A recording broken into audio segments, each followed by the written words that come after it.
Prepared. But we have a very special guest here this evening. We haven't had you up in quite a while. It's been a while. We have the legendary Rob Swift up in the studio. What up, what up? Definitely good to have you here. Thanks for having me. It's been quite a while, so many questions. First of all, I need to know what is your diet and exercise regimen since the last time you came, because you on I bulked up in a way that you were not.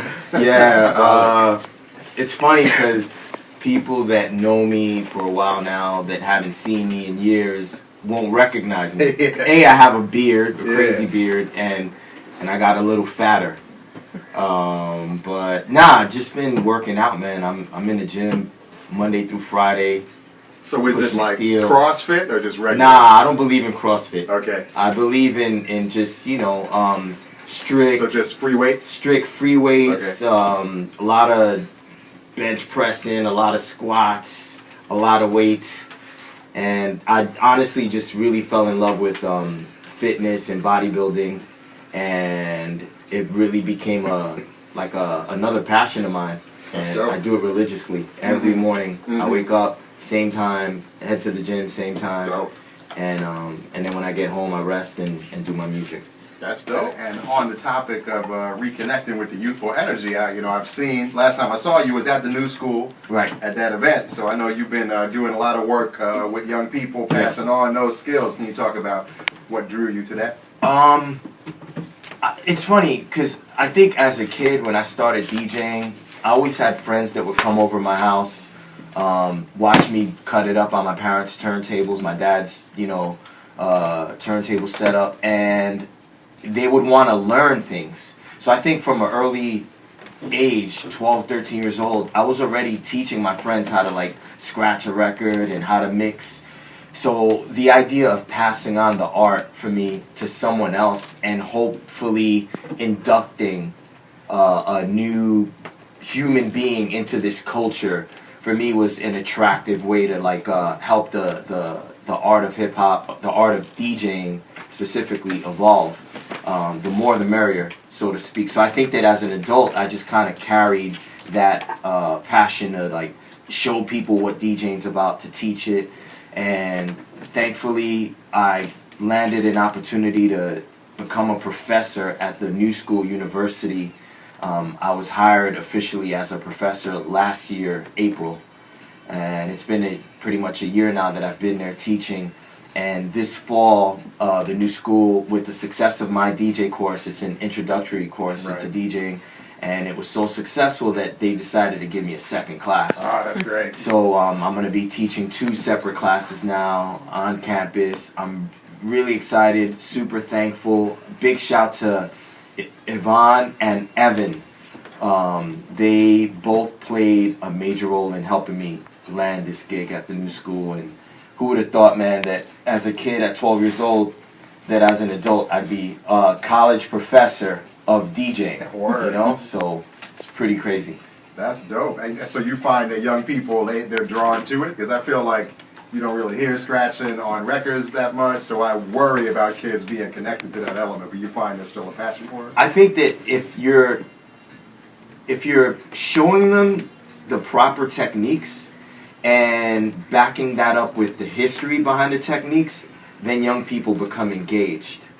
And they want to learn how to execute the techniques because you gave them perspective on how the techniques developed. And a lot of times when I tell stories to my students in my classes about listening to Jazzy Jeff perform a Transformer scratch for the first time, and how I was in my living room with my jaw on the floor trying to make sense of this sound, and how I immediately then started looking for the records that he used when he was performing this sound, and tried teaching myself that. When you explain that to someone, they appreciate the techniques behind this art form that maybe another young person won't if they just kind of see it on a YouTube video.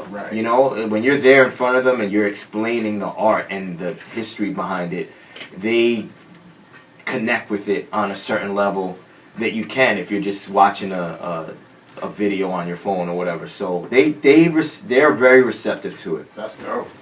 So can anyone learn to be a dope DJ?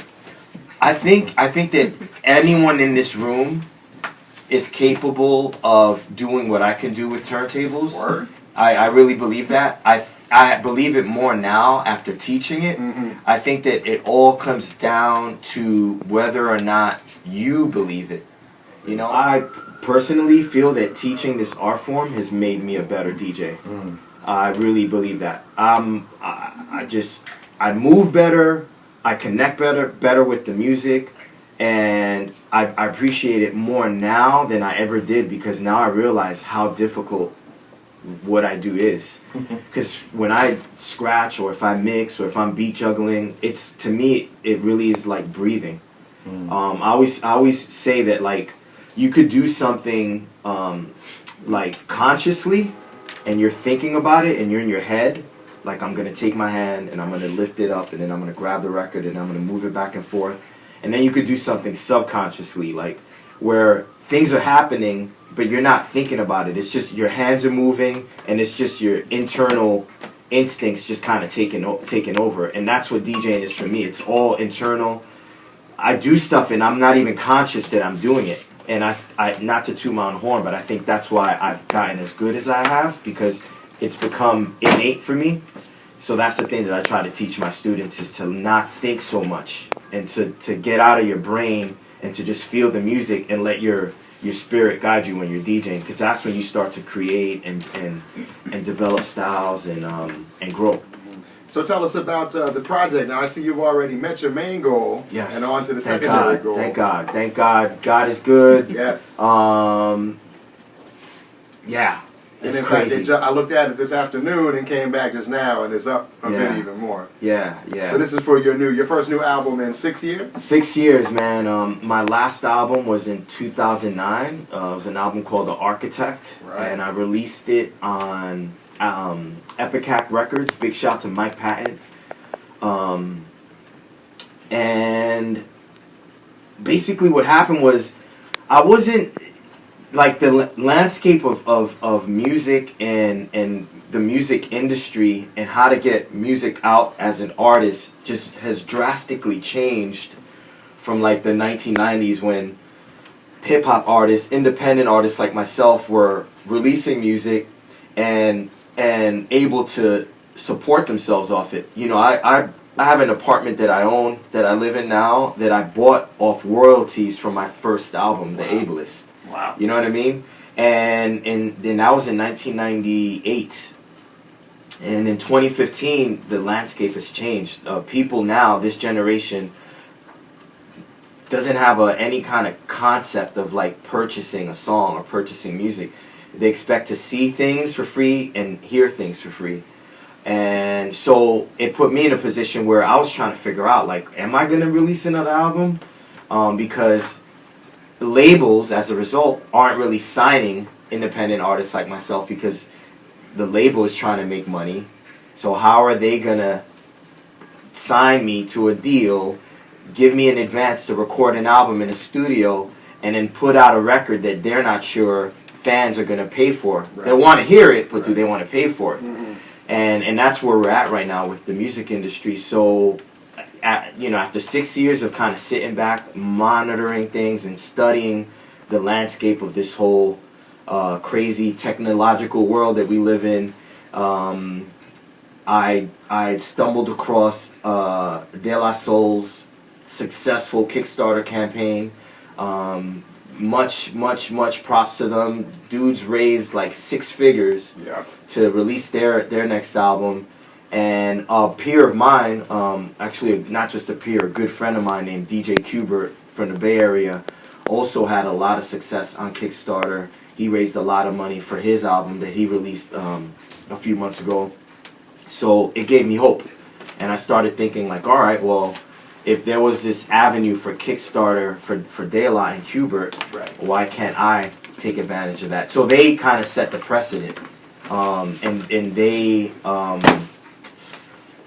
before, whereas I wasn't sure about how I was going to be able to not record an album. Recording an album, I could do that in my sleep. It's how am I going to get the album to people and not be in the red? How am I going to get the album to people and still manage to pay the artists that appeared on it and the artwork that was done for it, and so on and so forth.